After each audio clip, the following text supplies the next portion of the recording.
આ રીતના તમે જો બટાકાનું શાક ઘરે બનાવશો ને તો ઘાટી આવી જવાનો છે. તો એ માટે આપણે આદું લઈ લેવાનું છે, થોડુંક મોરા મરચાં, લસણ, લીલા મરચાં, લીલો ધાણો ને મીઠું નાખીને બરાબર વાટી કાઢવાનું છે અને એની પેસ્ટ તો સાઈડે મૂકી દેવાની છે.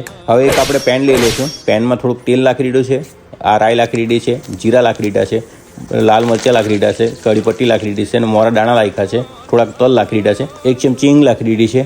હવે આપણે ચોપ કરેલા કાંદા નાખી દેવાના છે ને બરાબર સાટી કરવાના છે. આ સંભાર 1 ચમચી, ધાણા જીરું 1 ચમચી, ગરમ મસાલો 1 ચમચી, પછી આ જે આપણે વાટેલો તે મસાલો નાખી દેવાનો છે લીલો. ને હવે પછી આપણે અંદર બટાકા બોઇલ કરેલા છે તે અંદર નાખી દઈશું. સાટવ્યા પછી આપણું 10-15 મિનિટ જેટલું શાક રાખવાનું છે ને પછી 10 મિનિટ પછી આપણે એક લીંબુ અંદર નીચોડવાનું છે ને આ ધાણા નાખીને આપણું શાક રેડી. ચાલો તો આપણી ડીશ તો કમ્પ્લીટ થઈ ગઈ ને ગુંડા ને અથાણા ને પાપડ ને ઝીણો ઝીણો કાંદો મરેલો ને ખાવાનું ચાલુ કર્યું. પૂરી બનાવેલી હતી, ગરમ ગરમ પૂરી ને બટાકાનું શાક, જે ખાવાની મજા પડી ગઈ ને ખરેખર જોરદાર લાગ્યું. ને આ રીતના બટાકાનું શાક જો બનાવશો ને તમે તો ખરેખર ઘાયલ કરી નાખે તેવું શાક લાગતું છે. બટાકાનું શાક તો બધું ચોપડી વાળ્યું આપણે, એટલે પછી દાળ ને ભાત લઈને બેઠા ને આ ગરમ ગરમ દાળ ને ભાત કાઢ્યું ને ઉપર થોડુંક બટાકાનું શાક લાગ્યું ને પછી ખાવાનું ચાલુ કર્યું ને ખાવાનું ચાલુ કર્યું એટલે પછી ભાવ ઘટી ગયો. એટલે પછી મને લાગ્યું કે લાવ ઢેવાડે એમ કરે ભાત ઢેવાયું ને દાળ બાબત ઢેવી જ મૂકી પછી જે ભાવ સુડુક સુડુક કરીને ખાવાનું ચાલેલું કર્યું ને મજા આવી ગઈ. ને તમને આ વિડીયો ગમ્યો હોય તો લાઈક ને ફોલો જરૂર કરજો આપણા વિડીયોને.